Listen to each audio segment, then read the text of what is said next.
Anda pelamar P1 tetapi tidak mendapatkan penempatan, atau pelamar P2 dan P3 tetapi tidak dapat melanjutkan pendaftaran. Nah, untuk kasus seperti ini, seperti apa solusinya? Kalau mau tahu, yuk simak videonya hingga akhir ya.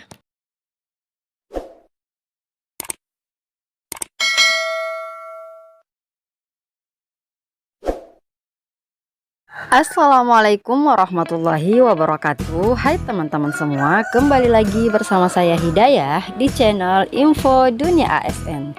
Dan kali ini kita akan membahas terkait banyaknya pelamar P1 yang tidak mendapatkan penempatan, atau pelamar kategori 2 dan 3 tetapi tidak dapat melanjutkan pendaftaran. Nah, kira-kira seperti apa solusinya? Langsung saja ya kita cek infonya. Sebagaimana yang kita ketahui ya teman-teman, bahwasanya sebanyak 193.954 guru lulus PG P3K 2021 masuk kategori P1. Dan kita ketahui kan ya, untuk P1 ini tidak perlu mengikuti tes lagi, tetapi ada pengecualian teman-teman ya. Dari 193.954 guru yang lulus PG, hanya 127.186 guru yang aman karena sudah mendapatkan formasi. Artinya sebanyak 53.241 yang posisinya saat ini tidak aman. Mengapa demikian? Nah, teman-teman, untuk guru yang statusnya sudah aman alias pada portal SSC ASN sudah menampilkan bahwa Anda mendapatkan penempatan, maka teman-teman tidak usah lagi ya memikirkan untuk pemilihan formasi. Jadi di channel Hidayah masih ada nih teman-teman yang bertanya, bagaimana katanya untuk pemilihan formasi bagi pelamar prioritas 1. Jadi teman-teman, perlu Hidayah sampaikan bahwasanya untuk pelamar P1 tidak ada lagi pemilihan formasi. Jadi semuanya by system telah ditentukan oleh Kemendikbudristek mengenai penempatan teman-teman yang sudah termasuk P1 dan mendapatkan penempatan. Jadi teman-teman tinggal duduk cantik saja, masuk pada portal SSCN dan meresume ya. Kalau teman-teman sudah meresume pendaftaran, tinggal menunggu pengumuman yang akan diumumkan kemudian.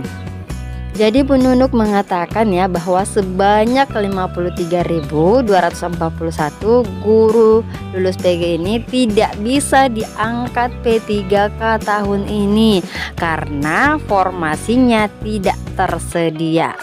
Ya, namun ada ya solusi yang diberikan Kemendikbudristek kepada teman-teman yang sudah P1 tetapi tidak mendapatkan penempatan, atau pelamar prioritas 2 dan 3 tetapi tidak bisa melanjutkan pendaftaran.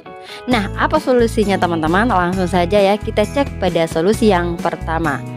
Untuk penuntasan P1 ada sekitar 54.000 ya, jadi kita genapkan saja sekitar 54 ribuan yang tidak bisa ditempatkan, tetapi ada sekitar 13 ribuan dari P1 yang bisa diprioritaskan untuk ditempatkan. Ya, solusinya tadi teman-teman bahwa silahkan teman-teman memilih untuk turun status. Pada konten-konten Hidayah sudah pernah membahas tentang turun status ini. Jadi solusi yang kedua adalah bahwasanya teman-teman untuk P1 yang turun prioritas atau turun status, nilai P1-nya tersimpan di database pusat dan bisa digunakan untuk perekrutan P3K pada tahun selanjutnya. Jadi teman-teman tidak perlu khawatir ketika sudah turun prioritas lantas merasa nilai P1-nya yang tempo hari akan hilang. Tidak teman-teman. Jadi Hidayah berikan contoh seperti ini teman-teman. Misalkan si A lulus passing rate dan tidak mendapatkan penempatan, artinya dia tidak bisa melanjutkan pendaftaran ya. Nah, solusi yang diberikan adalah si A ini turun prioritas menjadi pelamar P2 atau P3 dan bersaing dengan pelamar yang lain. Resikonya ya, mengikuti tes kesesuaian jika memilih sebagai pelamar P2 dan P3, atau mengikuti tes berbasis UNBK jika memilih sebagai pelamar umum. Nah, ini resiko yang harus dijalani ketika teman-teman memilih turun prioritas dan memilih sebagai P2 atau P3 atau pelamar umum, seperti itu.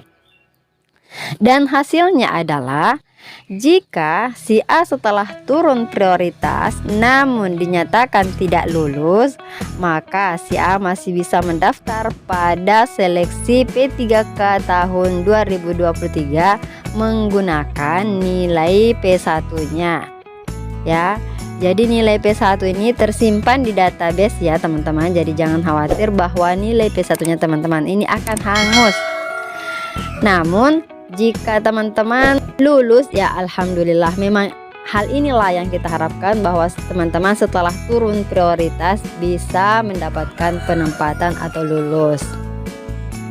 Sehingga untuk teman-teman, jika ada pilihan ya untuk turun prioritas, maka silahkan dipilih saja. Silahkan teman-teman mencoba peruntungan. Siapa tahu teman-teman bisa lulus tahun ini ya, bisa mendapatkan penempatan di tahun 2022 ini. Nah, berikutnya solusi yang ketiga adalah untuk mapel-mapel yang gemuk. Jadi banyak nih teman-teman mapel atau mata pelajaran yang pendaftarnya atau gurunya banyak yang lulus PG, makanya dikatakan mapel-mapel gemuk. Katanya akan dilakukan linearitas mapel serumpun, kecuali untuk mapel bahasa Inggris disetujui untuk dilinearitaskan ke SD pada perekrutan P3K selanjutnya. Jadi bahasa Inggris termasuk ya salah satu mapel yang gurunya sudah banyak PG namun tidak mendapatkan penempatan. Kemudian solusi yang keempat yang diberikan adalah untuk yang tidak bisa melanjutkan pendaftaran ketika turun prioritas. Hal ini disebabkan karena tidak sinkronnya Dapodik dengan mapel ijazah. Oke, seperti itu. Kemudian yang kelima adalah untuk P1 yang belum ditempatkan akan dituntaskan pada perekrutan P3K selanjutnya di tahun 2023 tanpa tes dengan menggunakan nilai P1-nya. Jadi teman-teman ya perlu ketahui, kita garis bawahi di sini bahwasanya sekitar 54.000 guru yang tidak bisa diangkat tahun ini akan dituntaskan tahun 2023. Insya Allah ya teman-teman, tetap berjuang dan sabar menuju ASN P3K. Nah, untuk yang keenam bahwasanya untuk kuota 2022 ini sudah final, sudah fix teman-teman, sudah selesai dan tidak bisa diganggu gugat ya, karena saat ini sudah pada tahap proses pendaftaran. Dan yang ketujuh adalah Kemendikbudristek akan membuat Permendikbudristek mengenai mapel bahasa Inggris di SD. Dan yang terakhir adalah Kemendikbudristek akan melobi Jawa Barat, Jawa Timur, dan Jawa Tengah untuk membuka formasi sebanyak-banyaknya. Sebagaimana kita ketahui ya teman-teman, bahwasanya ada 2 daerah di tahun ini yang di akhir-akhir pengusulan formasi itu mencabut formasi yang telah diusulkan. Oke teman-teman, sekian dulu untuk informasi kali ini, dan jangan lupa subscribe, like, and share video ini. Terima kasih dan sampai jumpa pada video-video kami berikutnya.